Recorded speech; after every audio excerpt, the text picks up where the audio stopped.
Pembacaan dari Kisah Para Rasul bab 1 ayat 1 sampai 26. Roh Kudus dijanjikan.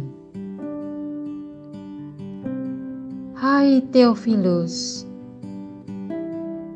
dalam bukuku yang pertama, aku menulis tentang segala sesuatu yang dikerjakan dan diajarkan Yesus sampai pada hari Ia terangkat. Sebelum itu, Ia telah memberi perintahnya oleh Roh Kudus kepada rasul-rasul yang dipilihnya. Kepada mereka, Ia menunjukkan dirinya setelah penderitaannya selesai. Dan dengan banyak tanda, Ia membuktikan bahwa Ia hidup. Sebab selama 40 hari Ia berulang-ulang menampakkan diri dan berbicara kepada mereka tentang kerajaan Allah.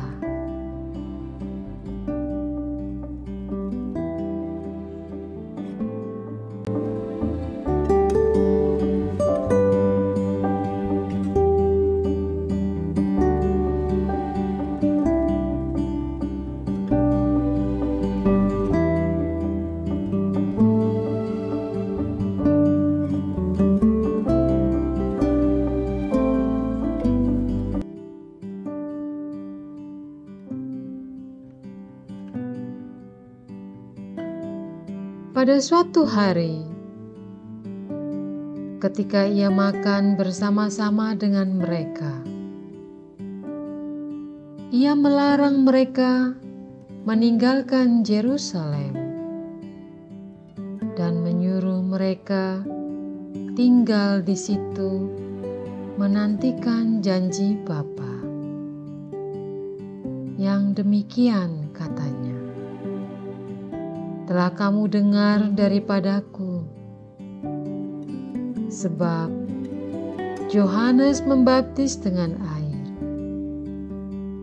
tetapi tidak lama lagi kamu akan dibaptis dengan Roh Kudus.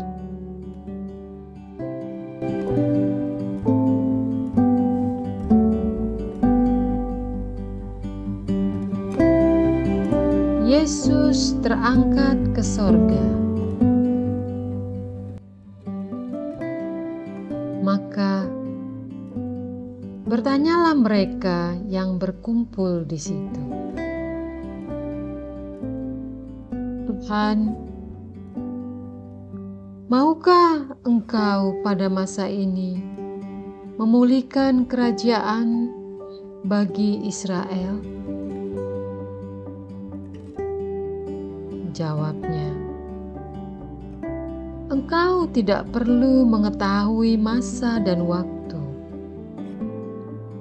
yang ditetapkan Bapa sendiri menurut kuasa-Nya. Tetapi kamu akan menerima kuasa kalau Roh Kudus turun ke atas kamu, dan kamu akan menjadi saksiku di Yerusalem dan di seluruh Yudea dan Samaria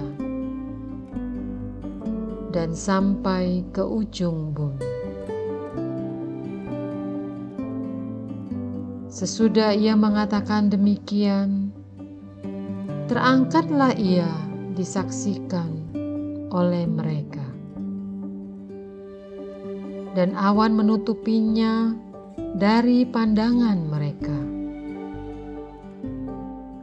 Ketika mereka sedang menatap ke langit, waktu Ia naik itu, tiba-tiba berdirilah dua orang yang berpakaian putih dekat mereka dan berkata kepada mereka, "Hai orang-orang Galilea, mengapakah kamu berdiri melihat ke langit? Yesus ini yang terangkat ke sorga meninggalkan kamu akan datang kembali dengan cara yang sama, seperti yang kamu melihat Dia naik ke surga."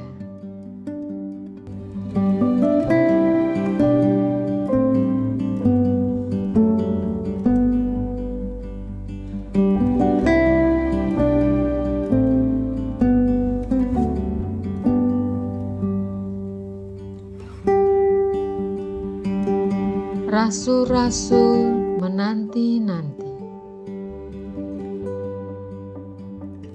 Maka kembalilah rasul-rasul itu ke Yerusalem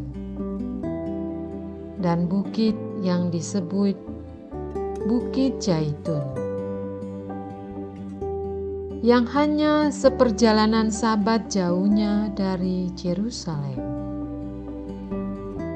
Setelah mereka tiba di kota, naiklah mereka ke ruang atas tempat mereka menumpang. Mereka itu ialah Petrus dan Yohanes, Yakobus dan Andreas, Filipus dan Thomas, Bartolomeus dan Matius, Yakobus bin Alfeus, dan Simon orang Zelot, dan Yudas bin Yakobus. Mereka semua bertekun dengan sehati dalam doa bersama-sama dengan beberapa perempuan, serta Maria, ibu Yesus, dan dengan saudara-saudara Yesus.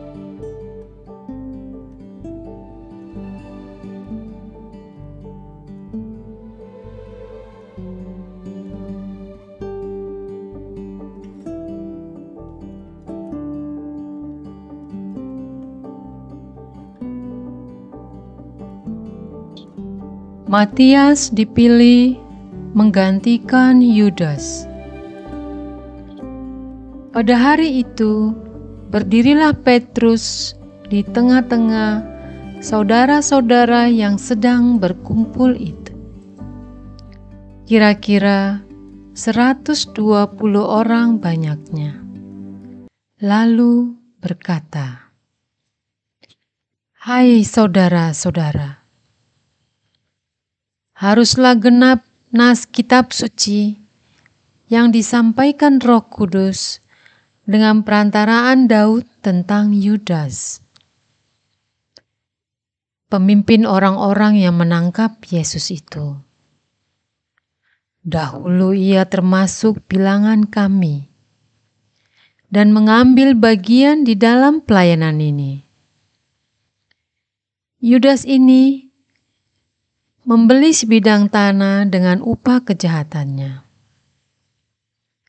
Lalu ia jatuh tertelungkup dan perutnya terbelah, sehingga semua isi perutnya tertumpah keluar.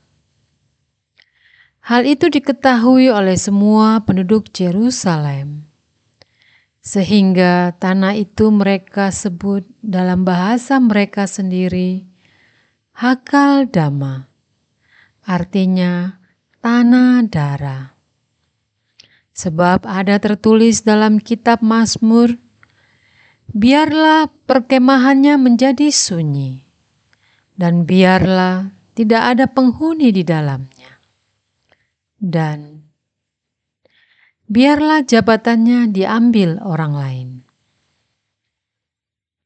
Jadi harus ditambahkan kepada kami seorang dari mereka yang senantiasa datang berkumpul dengan kami, selama Tuhan Yesus bersama-sama dengan kami, yaitu mulai dari baptisan Yohanes sampai hari Yesus terangkat ke sorga meninggalkan kami, untuk menjadi saksi dengan kami tentang kebangkitannya.